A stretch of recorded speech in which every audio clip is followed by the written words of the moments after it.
Bonjour, donc le cours du lundi 25 mai concerne l'influence du climat sur les êtres vivants. Donc on va corriger ce que vous aviez à faire pour aujourd'hui. Donc l'activité 5 qui était l'influence du climat sur les êtres vivants. Il était question dans le document 1 de la Tarente commune.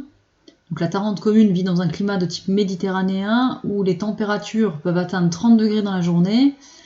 Les températures nocturnes varient de 20 à 25 degrés, le taux d'humidité de 40 à 60%, on vous indique qu'il peut varier selon la saison.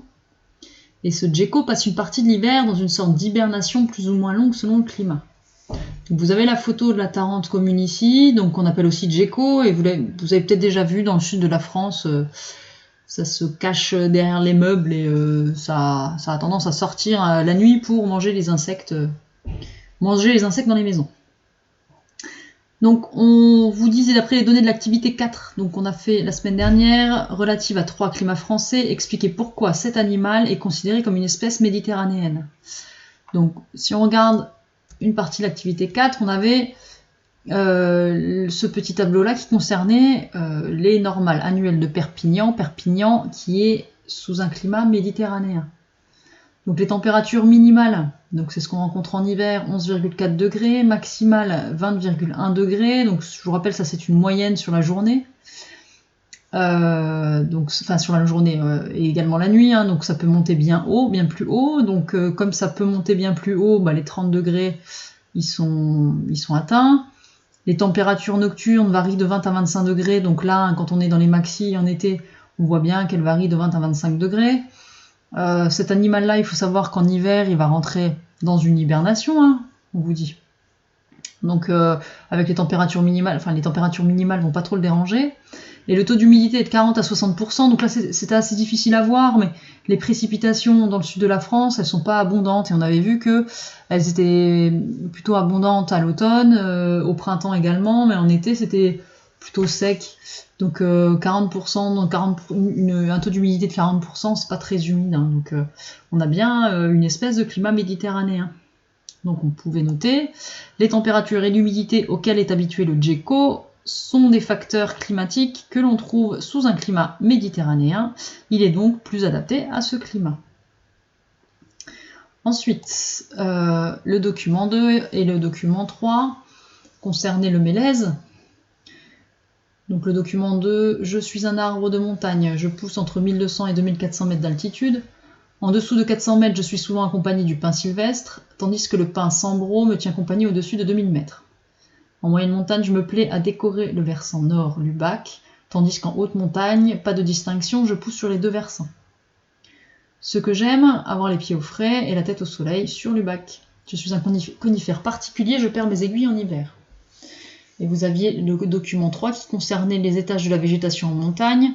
Donc si on partait du bas vers le haut, on avait l'étage collinéen, l'étage montagnard, l'étage subalpin, l'étage alpin, l'étage nival, avec d'un côté Lubac à l'ombre et l'Adré au soleil. Et vous aviez les altitudes. Donc je vous demandais à l'aide des documents 2 et 3 indiquer à quels étages on trouve le mélèze.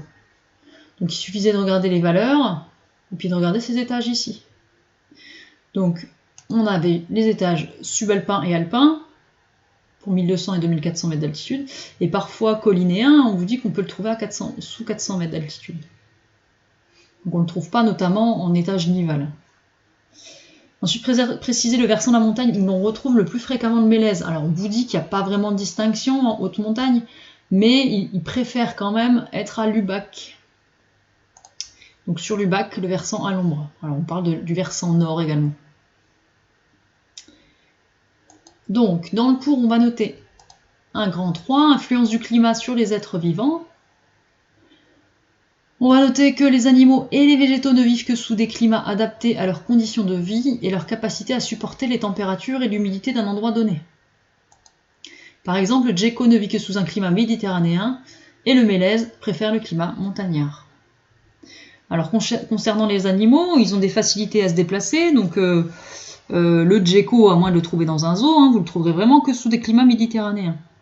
Le mélèze, lui, préfère vraiment les climats montagnards, mais on peut le planter chez nous, donc le planter sous un climat plutôt continental. Donc, soyez pas surpris si vous rencontrez des mélèzes autour de vous. mais il préfère malgré tout un climat montagnard.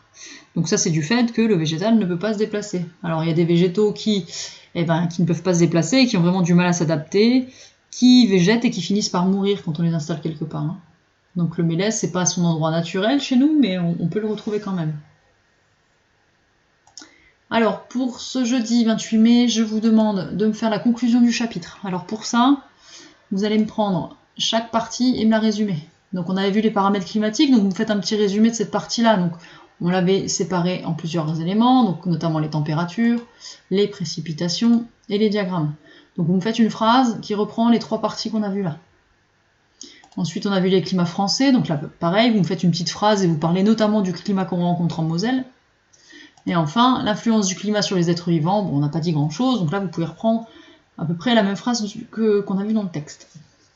Voilà, donc je vous souhaite une bonne journée, et puis je vous dis à bientôt. Au revoir.